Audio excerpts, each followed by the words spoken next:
everyone, you're welcome back to my channel. I missed you all. I don't know how many of you that missed me. It's been like 2 days. My people would say it's been like 2 days, like when they haven't seen for a long time. Instead of saying it's been a while or it's been a long time, they'll say it's been like 2. Omego Abaliago. That's because I've been busy with a lot of things at the same time, trying to put all things together. Those of are good. So, how are you doing? So, today I will be showing you how I made my tasty, delicious akara over the weekend. So join me. No, it's not the time you go to the roadside, Mama, you make her Chioma to get buy akara. So it's good that you know how to do a make akara. You know that kind of feeling, like you're feeling like a proud mom when your children will be running around you, Mommy, your akara is delicious. I want some more. All those kind of things, like. So I'm using soaked beans. Like I soaked these beans overnight. About how many hours? I don't know. About overnight. So and the aside the fact that when you soak your beans it makes it easier to blend, it gives you a smoother consistency. It's also healthy, it's also healthy because soaking beans for some time but not more than 12 hours. When it stays more than 12 hours it somehow like the beans will lose some of the nutrients, so it reduces that gaseous content of beans, those things that makes feel bloated after eating beans or any meal that has beans in it. So I've soaked, and as you can see I'm blending also with my silver press blender. See how easy it is to blend these beans. Like I didn't add much water. It's very easy.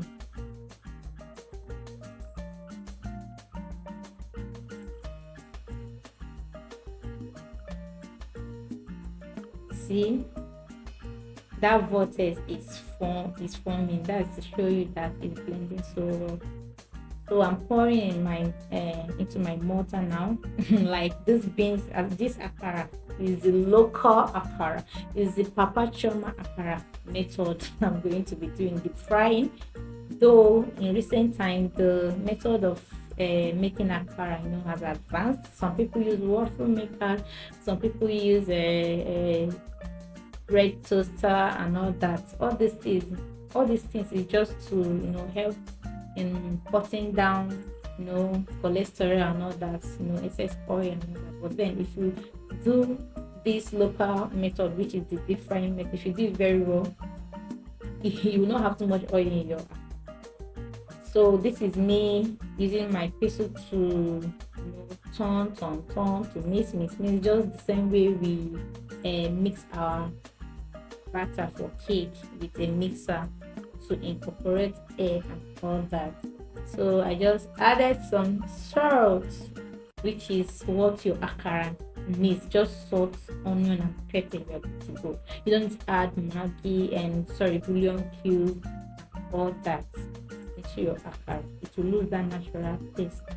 And also don't add your salt as in all at once, because it might just go and put excess, and there's no way you can adjust it again. So I just went it with my onion and scotch bonnet. And one thing I would advise is when you're making yakra, please try to blend your onion, even if you don't want to blend the pepper so that it wouldn't color that different, like red or. Please blend the onion. It gives it a better, or it makes it more tasty than when you add it straight this way. I forgot to blend mine. That is just why you're seeing it this way. To also continue to mix. All these things helps to activate the natural yeast. Beans has this natural yeast. It contains it. So trying to whisk it and all this makes it rise, helps it to rise, just like when you're making popcorn.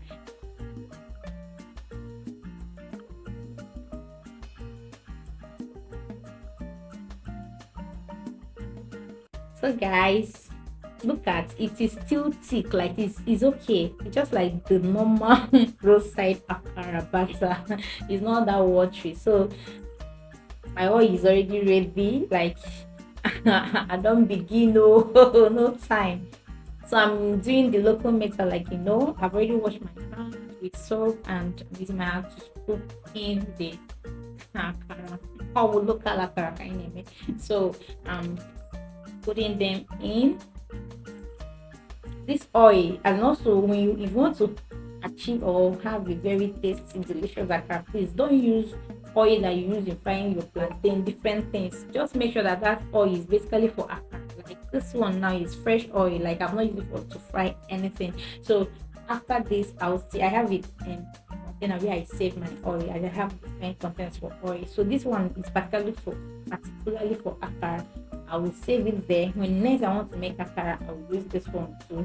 And so if you don't want it to be tasting somehow, please use clean oil, or make sure that that oil is basically for that particular thing.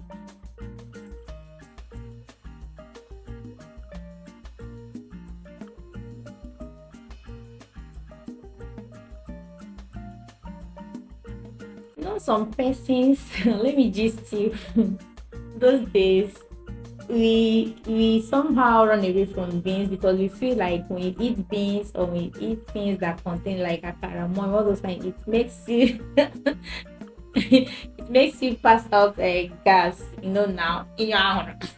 Sorry. So it makes you, pass out gas and all those. So we run away from it. They'll say beans name no. But see, this is because like I was saying at the beginning, beans contains this compound, some oligosaccharide. Is a kind of carbohydrate that our body not as breakdown, so when you eat beans, like if you really have issue with beans, or you don't really have that high tolerance for beans, so it affects you that much. For those that tolerate beans, so when you eat it, it passes down to the large intestine, and then there are some bacteria that work with those carbohydrates. So to help break those down and break down those things. So in the process, that process is healthy for your body, but in the process, these gases are being released. So for this second one now, I am using I'm no longer the village girl, so I'm the city girl, so I'm using my spoon to scoop the batter to the oil, as you can see.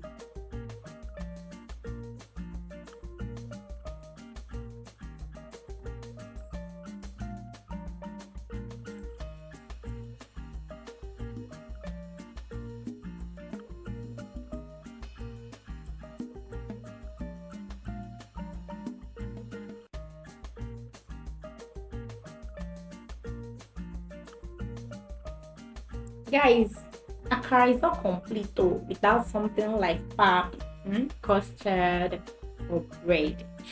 Bread, all those things are lifesavers. So I'm going to, for this particular breakfast, we're going to be using custard. So on the other side of my gas, I'm boiling some water for custard. See, for that bread, using akara for bread, oh my god, if you now slice the bread into two, pack like two akara in between, and then wrap it up, close it, now make one big glass of milk and milk. Tea is not really what we call tea, is not really tea here in Nigeria. Milk and milk, pack enough, and you'll be sipping your tea as you eat your akara and bread. Oh, they call it A and B. So delicious, I think. It's so sweet. It's a lifesaver. I enjoy it so much. So you can give it a try if you don't know about it, or if you haven't tried it before. So these are akara. See, my camera is not really giving the completion. Let me say completion of those akara the way it should. The color is amazing. It was amazing. Bringing them out, so we are done with the frying process. It's now time to make my toasted. Guys, look at Akara now. See the inside, fluffy on the inside, like need the inside. What the hell, the inside is not chaff. It's not chaff. So this is the toasted I talked about. I've done it, now I'm using some milk to beautify it.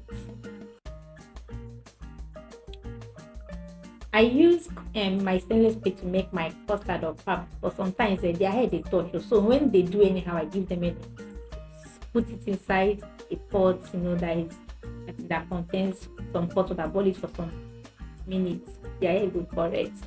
See my custard and so delicious, guys. Breakfast is served. Try this my method, but then I tell you, it's not really that delicious to compare with the one that you do not soak. That's just it.